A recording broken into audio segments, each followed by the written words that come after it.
Beyond the Gates spoilers tease that Leslie is Barbara's daughter, but the revelation about her father unravels a web of betrayal, shame, and long-buried secrets that not only tear through the fragile bones between the characters but also force each of them to confront who they truly are. At the center of it all is Leslie, who has spent much of her life clinging to half-truths about her past, believing in narratives that were convenient or comforting, only to see them collapse in front of her eyes. For Leslie, the confrontation with Anita and Peaches was not just another heated exchange between family members, it was the moment her entire identity fractured. The night Anita summoned Leslie and Peaches into that suffocating living room, it felt less like a family discussion and more like a trial. The curtains were drawn, leaving the space dim except for the low hum of the overhead light, which buzzed as if it too could sense the tension brewing in the air. Anita's tone was sharp, stripped of any pretense of tenderness, and her eyes carried the weight of truths she had clearly rehearsed 100 times but never dared to speak aloud. With an icy calm, Anita presented what she called the results, not just vague accusations but documentation, fragments of evidence pieced together to dismantle Leslie's fragile reality. When Anita declared that Vernon had nothing to do with Leslie, the words cut through the air like a blade. Leslie's face paled, her lips parted in disbelief. For years, Vernon's shadow had hung over her life, an absent figure she could project fantasies onto. She imagined him as stern but proud, someone who might have loved her if circumstances were different. To have that illusion ripped away so bluntly was a cruelty Leslie wasn't prepared for. She clutched the armrest of the chair as though the earth itself was tilting beneath her. Leslie's first instinct was defiance. She spat accusations at Nicole, claiming the paperwork Anita flaunted was a forgery, a malicious invention designed to humiliate her. She insisted that Nicole,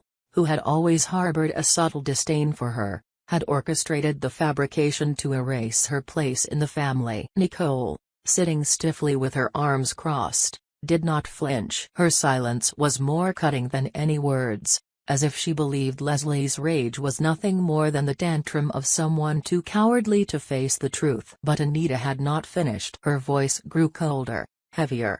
As she pressed further, she revealed that Leslie's real father was Dante, a revelation so unthinkable that even Nicole blinked, briefly startled despite her usual composure. The name alone carried decades of baggage. Dante was not some anonymous figure from the past, he was a man whose ambitions had shaped the lives of everyone in that room, for better or worse. For Leslie, the thought that her life was tethered to him by blood felt like a curse. Anita's words landed like blows. Barbara had once been a rising star, filled with promise, until Dante, terrified of tarnishing his carefully polished image, pushed her out of their music group. He sacrificed her for his own success, casting her aside as though she were disposable. And in that exile, Leslie was conceived, a living reminder of a scandal Dante wanted erased. Anita's explanation carried no compassion. She did not attempt to soften the blow. Instead, she wielded the truth like a weapon,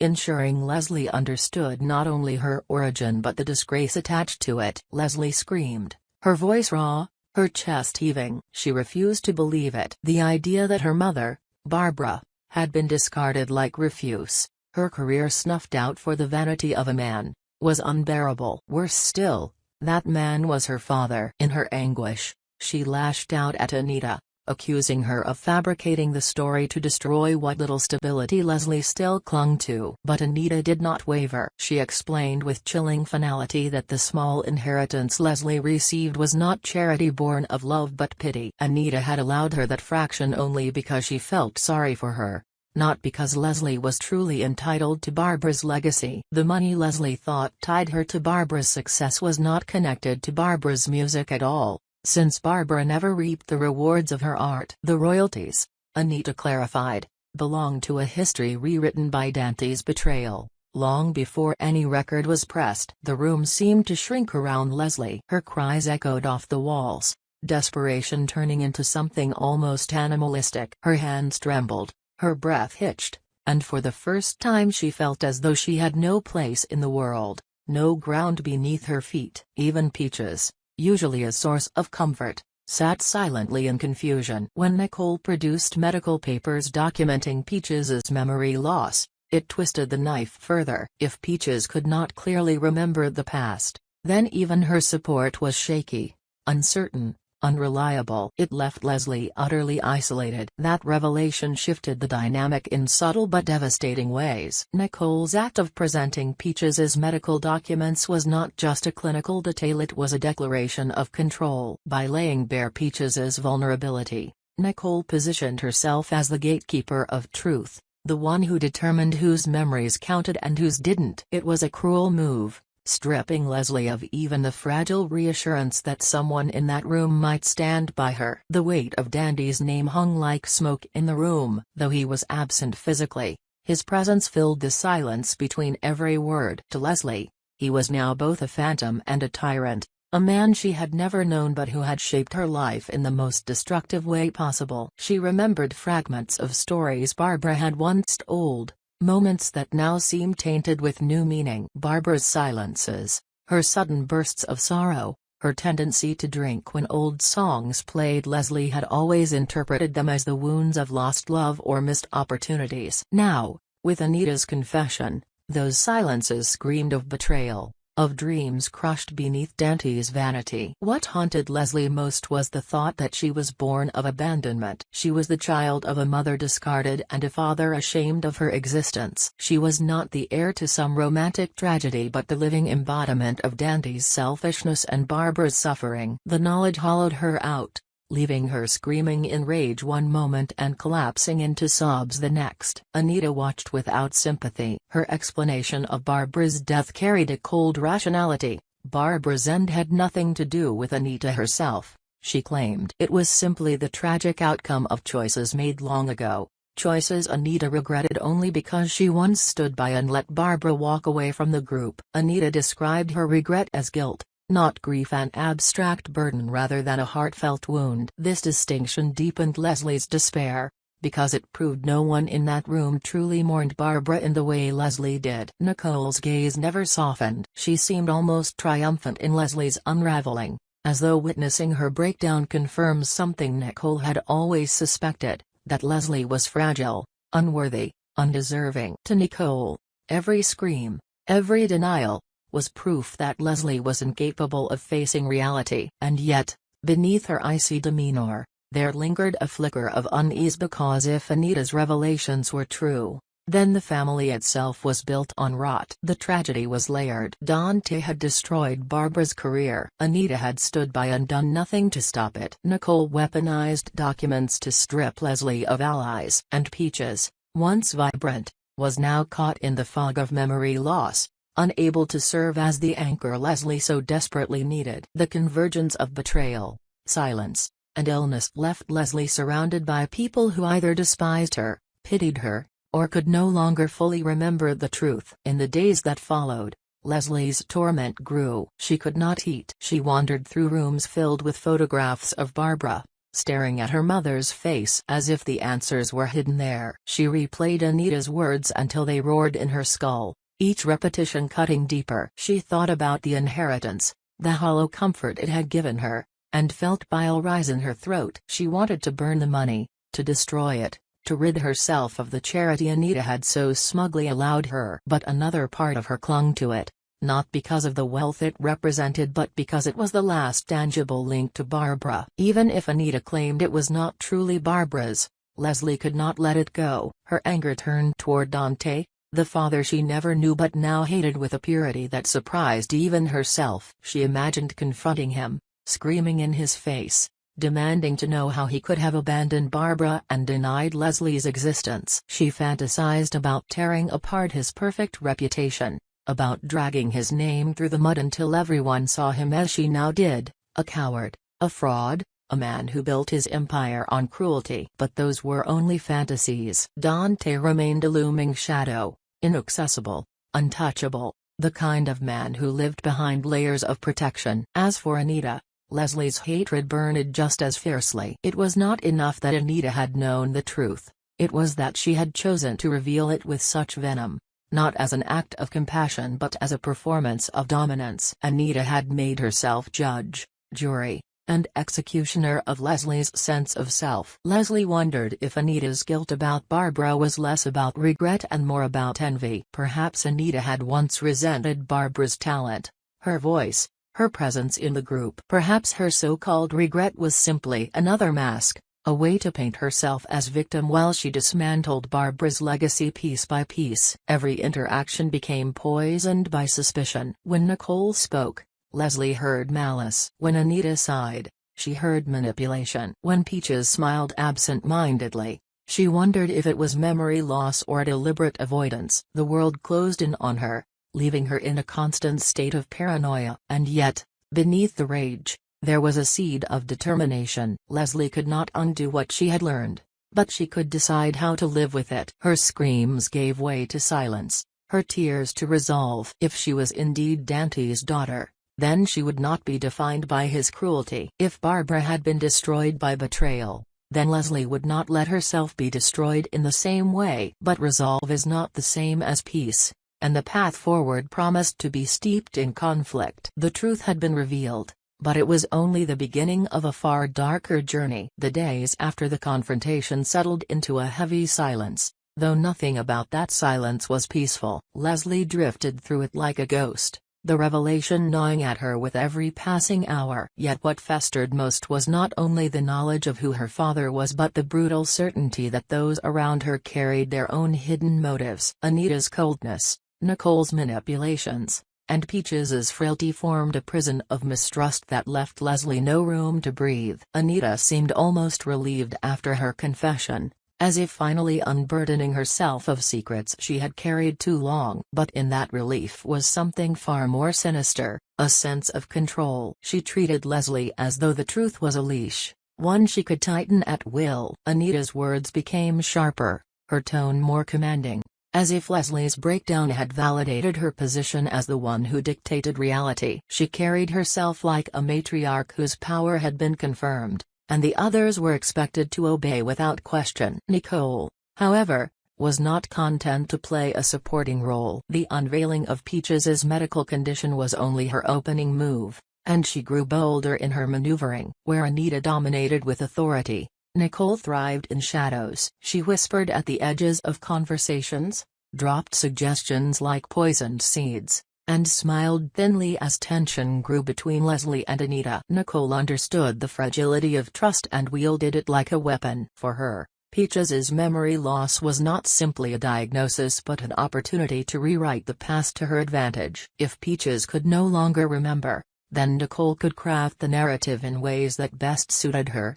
erasing inconvenient truths and amplifying lies until they seemed undeniable. Peaches herself became the battleground. Once vibrant, she now drifted in and out of lucidity, sometimes recalling details with surprising clarity, only to forget them moments later. She would speak Barbara's name with tears in her eyes, then ask minutes later why Leslie seemed so distraught. The inconsistency became unbearable for Leslie, who clung to every fragment of memory Peaches offered, desperate to find in them a thread of truth that could anchor her. But Anita dismissed those memories as unreliable, and Nicole twisted them into contradictions. Each time Peaches faltered, Leslie's isolation deepened. For Leslie, the revelation about Dante was like a wound that refused to close. She grew obsessed with uncovering every detail of his betrayal. She scoured old articles, listened to forgotten recordings, even pieced together stories from people who once lingered at the edges of Barbara's career. The darker the picture became, Dante had not simply pushed Barbara aside for the sake of his reputation, had actively erased her. Contracts were altered,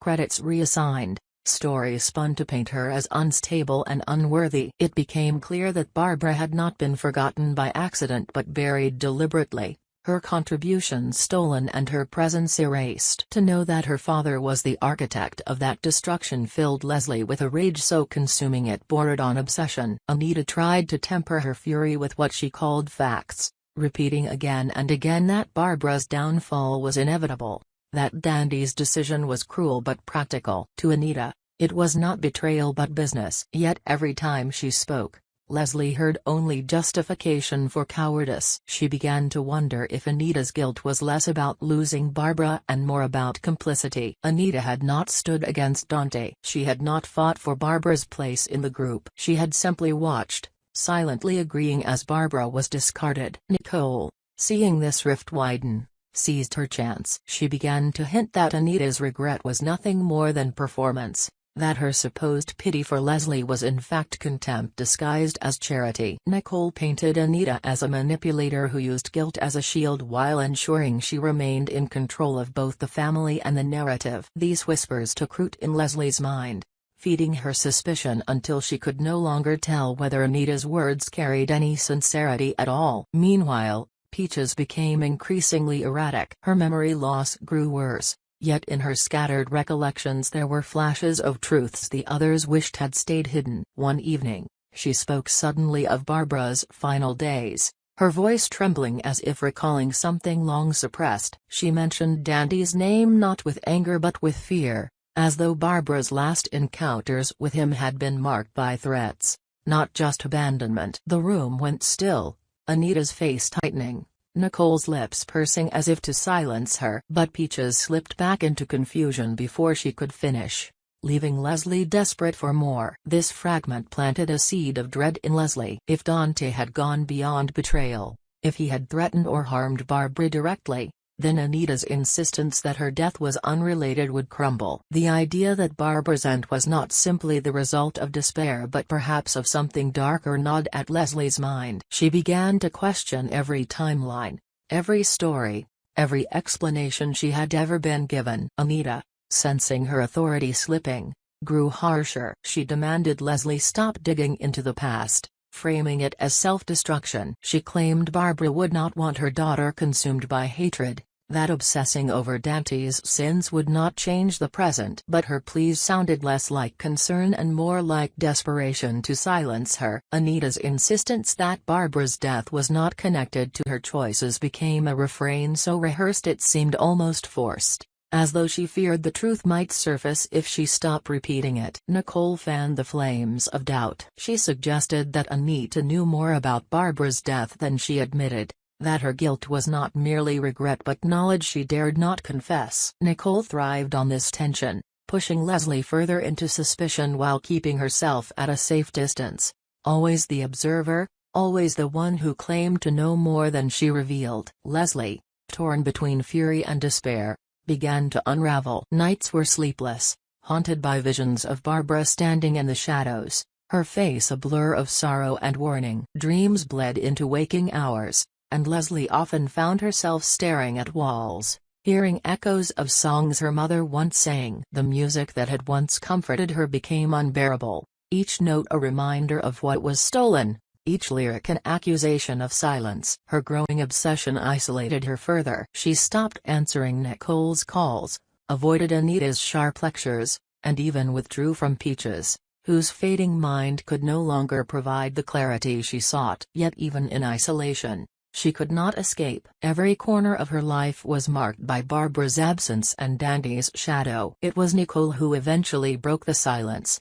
approaching Leslie with an offer she framed as solidarity. She claimed she too had grown weary of Anita's dominance, of the way Anita controlled the narrative and weaponized guilt. Nicole suggested that together they could confront the past, unearth truths Anita sought to bury, and finally expose the full extent of Dante's betrayal. To Leslie, it sounded like salvation, a chance to shift from helplessness to action. But in Nicole's measured tone and calculating eyes, there lingered a sense of ulterior motive, a hunger for power that made the alliance as dangerous as it was necessary. Peaches, drifting between clarity and confusion, remained the wild card. On good days, she spoke of Barbara with warmth, recalling laughter and sisterhood. On bad days, she accused Anita of cruelty, muttering about nights of arguments, doors slammed, voices raised. The inconsistency was maddening, yet Leslie clung to every word,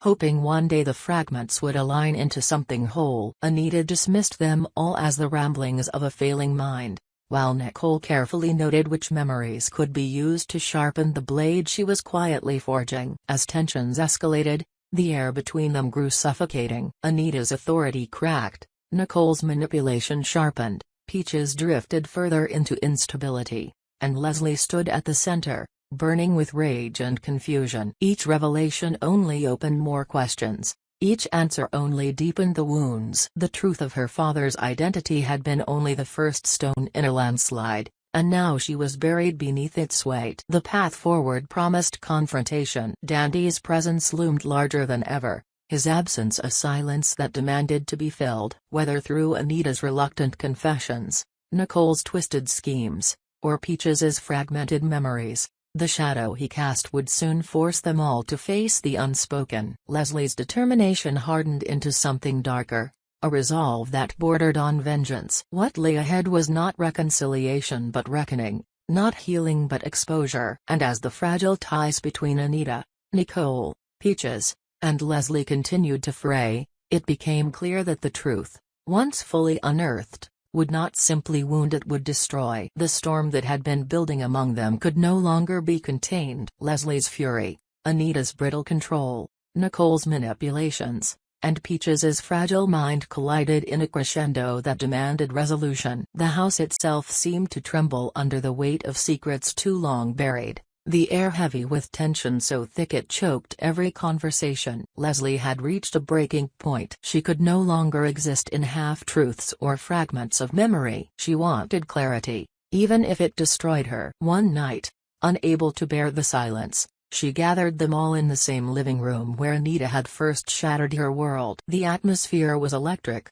the walls echoing with the ghosts of Barbara's voice, and Leslie declared that she would not leave until every lie was stripped bare. Anita was the first to react, her sharp tongue cutting into the air with a venom sharpened by years of guilt. She warned Leslie that chasing the past would only end in ruin. But there was a tremor in her voice, a fracture in her poise. For the first time, Anita seemed less like the matriarch in control and more like a woman afraid of what might surface. Nicole seized the moment, her words smooth, rehearsed, dripping with a dangerous charm. She framed herself as the ally Leslie needed, urging her to demand more from Anita, to question why she had waited so long to reveal Dante's name, to wonder if Barbara's death was as simple as Anita insisted. Nicole's insinuations struck their mark. Leslie's eyes widened, her breathing quickened, and suspicion dug deeper into her heart. Then came Peaches, her voice wavering, her hands trembling as she clutched a faded photograph of Barbara. She stared at it for so long that the others grew restless, but when she finally spoke, her words pierced the room like lightning. She remembered a night filled with shouting, Dante's voice rising in fury, Barbara pleading, and Anita standing frozen in the doorway. She remembered Barbara saying she was scared, that Dante's anger was no longer about reputation but about control. And she remembered, faintly, Anita turning away instead of intervening. The silence that followed was unbearable. Anita denied it at once, insisting Peaches's memory was clouded, distorted by illness. But her denial was too swift, too desperate. Nicole smiled faintly, her trap tightening around Anita with every passing second. Leslie, trembling with rage, demanded to know what Anita had truly seen, what she had hidden all these years. The confrontation escalated until Anita broke. Her voice cracked as she confessed what she had never intended to say aloud. Barbara had confronted Dante one last time, begging for acknowledgement, for honesty, for a shred of dignity. Dante's fury had been volcanic. He had threatened to erase her completely, not just from music but from memory, from history. Anita had been there, paralyzed, too terrified of Dante's power to intervene. When Barbara's death came days later, Anita told herself it was unrelated, that Barbara had simply collapsed under the weight of despair. But in her heart, she had always suspected Dante's hand lingered in it, if not directly, then through the suffocating cruelty he inflicted. The room spun as Leslie absorbed the words. Every wall she had built inside herself crumbled at once. Barbara's life had not been lost to chance, nor to a tragic spiral. It had been destroyed by Dante's ambition, aided by Anita's silence. And Leslie, born of that man's betrayal, was the living reminder of everything Barbara had suffered. Her scream tore through the room, primal and heart-wrenching. She accused Anita of being just as guilty as Dante, of standing by while her mother was consumed, of pretending pity was kindness when it was only cowardice. Anita wept, her composure collapsing, but Leslie found no comfort in her tears. Nicole, watching with predatory calm, leaned closer and whispered to Leslie that now she finally understood the truth. She had the power to decide what to do with it. Nicole hinted at exposure, at dragging Dante's name through the dirt, at turning his carefully polished reputation into ashes. But beneath her words lurked her true desire: control over the story, control over Leslie, control over the family's future. Peaches, shaken and exhausted, clutched the photograph to her chest and whispered Barbara's name again and again, as if invoking a spirit. For a fleeting moment, her clarity returned, and she looked directly at Leslie, her eyes brimming with sorrow and love. "Don't let him take you, too," she said softly, and then her gaze drifted once more into confusion. That night ended with no resolution, only devastation. Anita sat broken in the corner, Nicole's schemes glimmered like knives in the dark, and Leslie fled the house, unable to stay a moment longer. The streets outside felt suffocating, the night sky pressing down as if the weight of Dandy's shadow stretched even there. In the weeks that followed, the fractures became permanent. Anita retreated further into silence, her guilt consuming her. Nicole pressed forward with her manipulations, whispering into the ears of anyone who would listen, planting seeds of scandal that threatened to spread. Peaches drifted further into the fog of her illness, her lucid moments fewer and farther between. And Leslie, caught between vengeance and despair, stood at the crossroads of her life. She could expose Dante, rip open the carefully constructed lies that had buried her mother. But doing so would also expose herself, forever linking her name to the man she despised, the man she wished had never been her father. Or she could remain silent, protect what little stability remained, and allow Barbara's story to remain half-told, her legacy buried under Dante's triumph. In the end, Leslie chose neither silence nor surrender. She began to write. Every memory Peaches could offer, every fragment Anita reluctantly revealed, every detail she uncovered in her research, poured them into pages. She wrote not as Dandy's daughter but as Barbara's witness, determined to ensure her mother's story would never be erased again. Her words carried the rage of betrayal, the grief of loss, and the clarity of truth. The manuscript became her weapon, not a shout of vengeance but a chronicle of survival. It was not about destroying Dante but about reclaiming Barbara. In the process, Leslie reclaimed herself. Anita never recovered from the confrontation. Her authority shattered, she lived with the weight of her silence until her final days, haunted by the face of the friend she abandoned. Nicole continued her games, but without Leslie's trust, her influence waned, her schemes dissolving into bitterness. And Peaches, though she faded into memory loss, carried with her brief moments of peace, often humming Barbara's songs, unaware that the melody carried all the truths her mind could no longer hold. For Leslie, the ending was not clean, not triumphant, but it was real. She walked away carrying scars that would never fade, but also with a purpose forged from pain. She was no longer the daughter of Dandy's betrayal. She was the guardian of Barbara's voice. And in that choice, she found the strength her mother had been denied.